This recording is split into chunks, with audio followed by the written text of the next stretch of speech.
Tahukah kamu bahwa Al-Quran telah menyebut tentang besi bukan hanya sebagai logam biasa, tapi sebagai kekuatan besar dan sumber manfaat bagi manusia.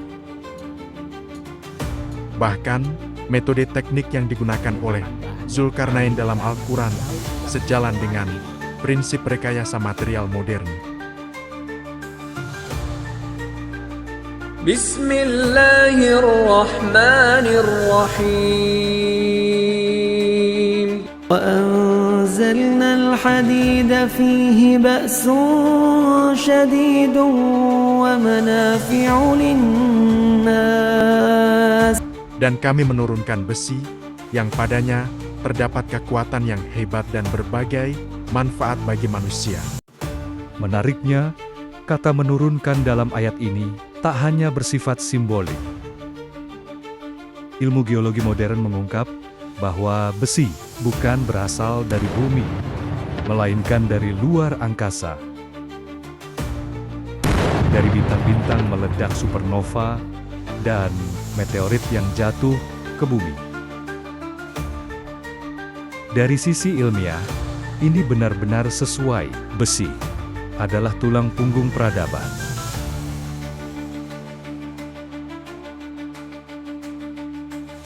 Digunakan dalam jembatan, gedung pencakar langit, kendaraan,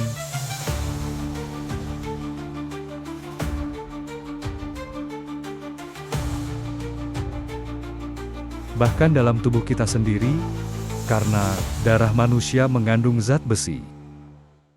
Maka, ayat ini bukan hanya penjelasan spiritual, tapi juga sumber inspirasi teknologi.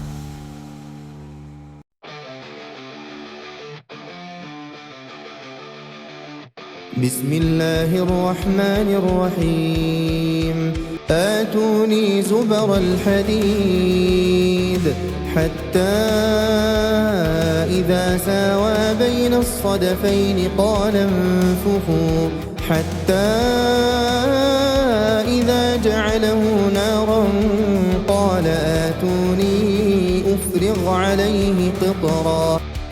Berilah aku potongan-potongan besi, hingga apabila besi itu telah sama rata dengan kedua puncak gunung itu, berkatalah Zulkarnain, tiuplah api itu, hingga apabila besi sudah menjadi merah seperti api.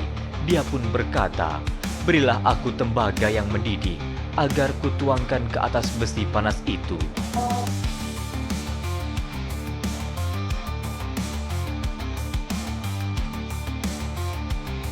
Zulkarnain membangun tembok pertahanan dari besi yang dibakar dan dilapisi tembaga mendidih.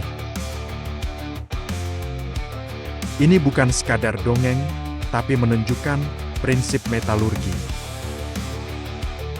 Campuran logam untuk membentuk struktur yang kokoh dan tahan lama. Dalam dunia teknik, proses ini disebut alloying. Menyatukan logam seperti besi dan tembaga agar lebih tahan korosi dan kuat secara mekanik. Seperti dalam dunia modern, kita mengenal baja tahan karat, stainless steel, tembaga yang dilapisi, atau logam yang dilas dan dibakar untuk kekuatan maksimum.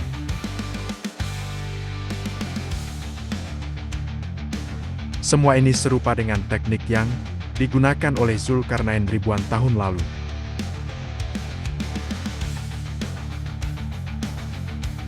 Dua ayat ini seolah menjadi petunjuk visioner bagi manusia,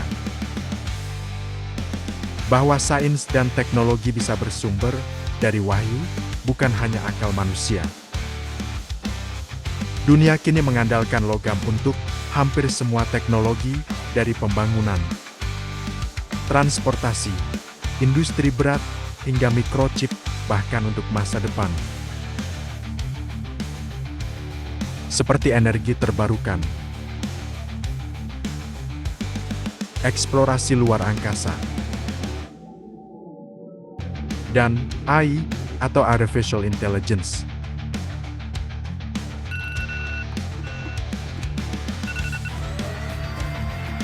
Semuanya masih membutuhkan kerangka dasar, logam, termasuk besi. Al-Quran bukan hanya kitab ibadah, tapi juga sumber inspirasi teknologi dan ilmu pengetahuan. Maka, mari kita jadikan setiap ayat sebagai landasan untuk berinovasi, membangun, dan memajukan umat manusia. Yuk, bantu sebarkan inspirasi ini. Tekan tombol like, share, dan subscribe agar makin banyak yang tercerahkan. Wassalamualaikum.